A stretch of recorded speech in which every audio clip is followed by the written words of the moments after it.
드라마제니입니다. 눈물의 여왕 드라마가 방송되었습니다. 홍만대가 세상을 떠났네요. 홍만대의 죽음으로 모슬이가 기가 푹 죽을 줄 알았지만 그게 아니었죠. 모슬이는 한술 더 떠서 홍해인을 죽이려고 하는 중입니다. 하지만 엿장수 맘대로 그렇게 할 수는 없을 텐데요. 더구나 홍해인은 시한부라는 걸 세상에 다 알려놓은 상태인데 자신의 아들 윤은성의 마음을 잡아보겠다고 홍해인을 없애려고 하고 있으니 모슬이가 이젠 인간으로 보이지가 않네요. 백현우 말에 의하면 홍만대 사망 즉시 권한대행 위임장 요력은 사라진다고 했었죠. 그래서 우리는 모슬이와 윤은성이 퀸즈타운을 떠난 게 아닌가 짐작을 했었는데요. 하지만 아직은 퀸즈가 사람들이 용두리를 떠나지 않은 것으로 봐서 쉽게 퀸즈타운이 비게 될 일은 없는 게 아닌가 싶네요. 윤은성 모자가 아주 말짱하게 버티고 있으니 말이죠. 모슬이는 홍만대 장례식 때 퀸즈타운을 방문한 가족들에게 말도 못 붙이게 했었죠. 지금은 명복을 빌고 애도를 할 상황이라며 훈계를 하듯이 도도하게 굴었습니다. 30년 동안 홍만대와 퀸즈 가족을 속여온 뻔뻔함이 이제 완전 극에 달한 모습인데요. 모르는 사람들이 보면 속을 만큼 홍만대의 죽음을 슬퍼하는 애절한 표정까지 장착을 하고 있는 걸 보니 인간이 참 무섭다는 생각이 들 정도였네요. 사실 모슬이가 퀸즈타운의 미련을 못 버리는 이유가 뭔지 우리는 알고 있습니다. 바로 홍만대 비자금 9천억 때문인데요. 어마어마한 돈이 집안에 숨겨져 있다는 걸 알기 때문에 하루라도 퀸즈타운에서 더 버티려고 슬픈 얼굴을 하고는 꼼수를 부리고 있는 거죠.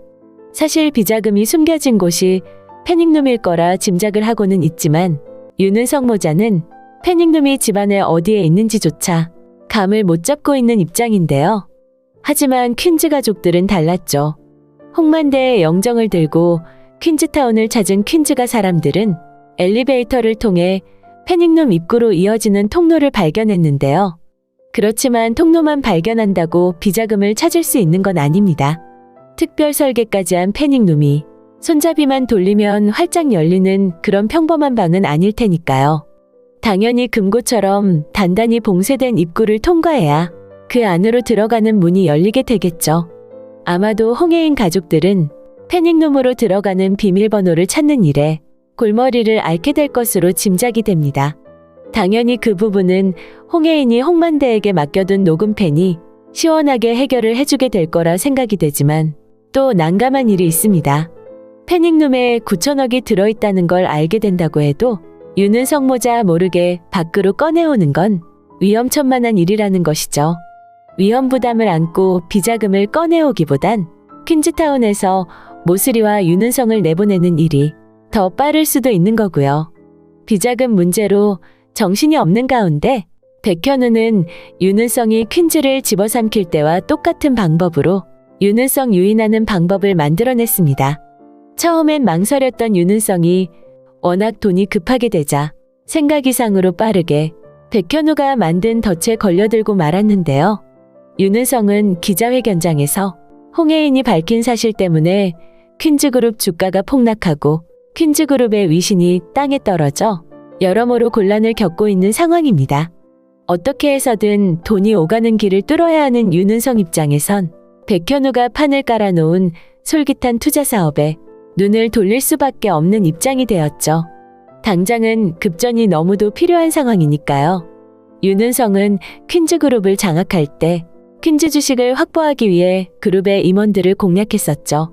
엄청난 이익을 배분해주는 투자로 유인해 결국 퀸즈의 주식까지 담보 잡히게 했었는데요.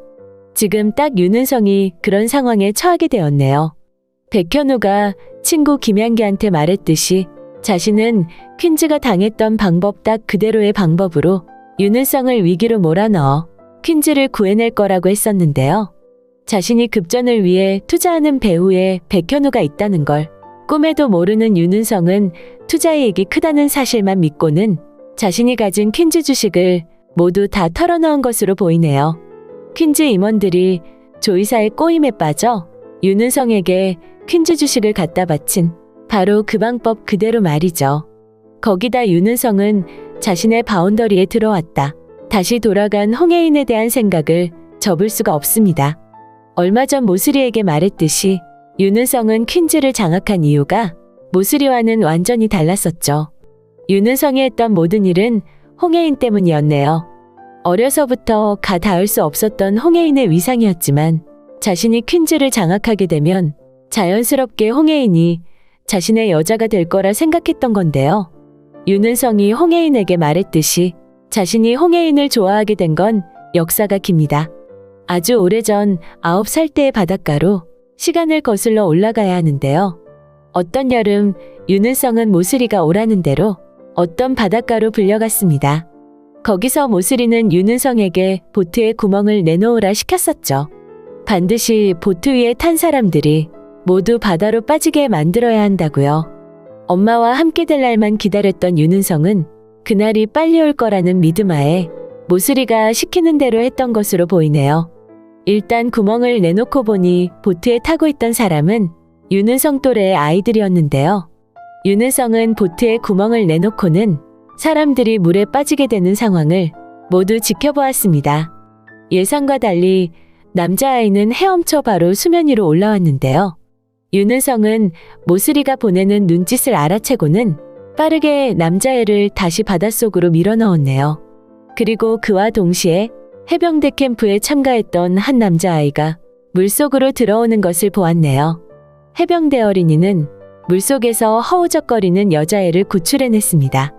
그제야 윤은성은 알게 되었죠. 그 보트에 타고 있던 아이 중 하나가 바로 홍혜인이었다는 사실을 말이죠. 그리고 윤은성은 얼마 후 상록희망원에서 다시 홍혜인을 만나게 됩니다. 자신도 모르게 이미 바닷가에서부터 자신의 마음을 빼앗고 있던 홍혜인인데요. 윤은성은 홍혜인의 시선을 끌려고 사나운 개를 풀었네요. 그리고는 사나운 개가 혜인에게 달려드는 찰나에 자신이 몸을 던져 혜인이를 구하는 쇼를 시연했습니다. 윤은성이 바랐던 건 홍혜인이라는 귀족이 자신을 한번 눈여겨보는 것이었죠. 하지만 그 귀족 소녀는 그냥 한번 눈여겨보는 것으로 끝내지 않았네요. 사나운 개로부터 혜인을 구하다 다친 윤은성의 정강이를 자신의 손수건으로 소중하게 감싸주는 친절까지 베풀었으니까요. 윤은성은 이제까지 태어나 누군가 자신을 이렇게나 소중하게 감싸주고 위안을 주는 대상은 처음이었네요. 홍혜인은 모슬이와 달랐습니다. 모슬이는 자신의 책임은 내팽개친 채 윤은성에게 자괴감을 안겨준 존재입니다. 매번 자신이 필요할 때만 윤은성을 불러 이용하는 일을 반복했던 건데요. 하지만 홍혜인은 달랐습니다. 옥살이하는 엄마의 품에서 태어나 이제까지 단 한 번도 엄마 모슬이로부터 느낄 수 없었던 따뜻함을 준 사람이 바로 혜인이었는데요. 그래서 윤은성은 홍혜인이 자신의 바운더리로 들어오기만을 기다리며 평생 홍혜인을 주시하며 살았던 것으로 보이네요. 그래서 혜인이와 대학도 함께 다닐 수 있었던 거고요.